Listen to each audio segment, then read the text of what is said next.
Good morning mga ka-reels! Ako nga pala si Leia, isang party organizer at balloon stylist at ito ang kwento ko.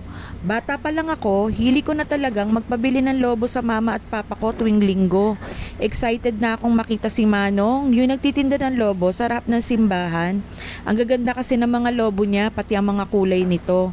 Habang lumalaki ako, paborito ko talaga ang lobo kasi tuwing may party sa amin, ako ang nagpipresentang bibili at mag-aayos nito.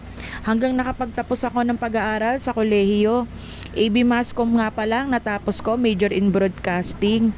At inventory control officer naman ang naging trabaho ko. May mga naging sideline din ako sa sales, kaya marami nagsasabi walang kinalaman sa paglolobo ang naging experience ko. Hanggang sa nag-asawa at anak na ako. Alam mo ba, dito nagsimula ang karera ko sa mundo ng paglolobo. From birthdays ng mga anak ko at school programs, bida ang mga lobo ko. At dahil nga dyan, nakakuha kami ng first client ng mga kasama ko. May mga nauna pala akong business partner at dahil kailangan naming makasurvive, na kanya-kanya muna kami. Itong hilig ko sa paglolobo ay naging ticket ko din para makapunta at mapagtrabaho ako abroad.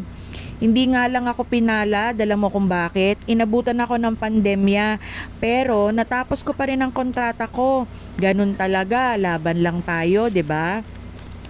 Kaya nung umuwi ako sa Pilipinas noong 2021, itinuloy ko lang ang party shop ko at awa naman ng Diyos, naging maganda ang tanggap ng mga customer ko. Hindi naging madali lahat sa balloon business journey ko. Kinailangan kong tibayan ang loob ko at prinsipyo. Kung sa inaakala ng iba, madali lang ang trabahong ito, nagkakamali po kayo kasi madaming oras ang gugugulin para makatapos ng isang obra. Charis!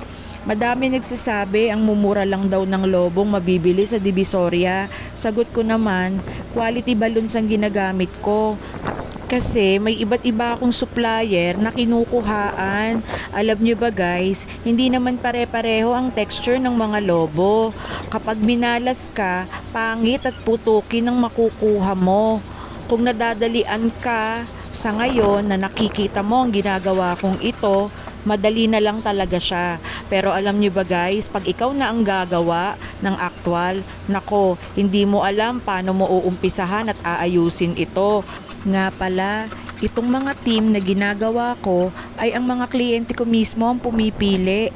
Ang role ko na lang, ako na ang bahalang mag-design base sa budget nila or package na pinili nila. May mga ino-offer po kasi kami, basic to grand setup. Hindi lang balloon decor for kids party ang kaya naming gawin. Pwede din ako sa dibu, sa gender reveal, baptismal, corporate events, and even wedding.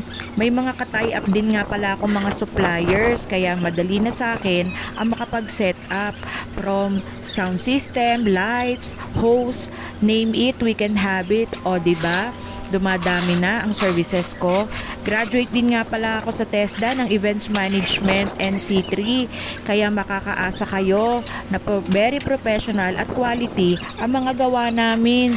O siya, sige guys, napahaba na ang kwentuhan natin. Kung may mga gusto kayong setup or may mga upcoming event kayo, wag nyo akong kalimutan, mag-inquire kayo, pag-usapan natin ang budget nyo. Maraming salamat guys. Please like and share. Thank you. Bye.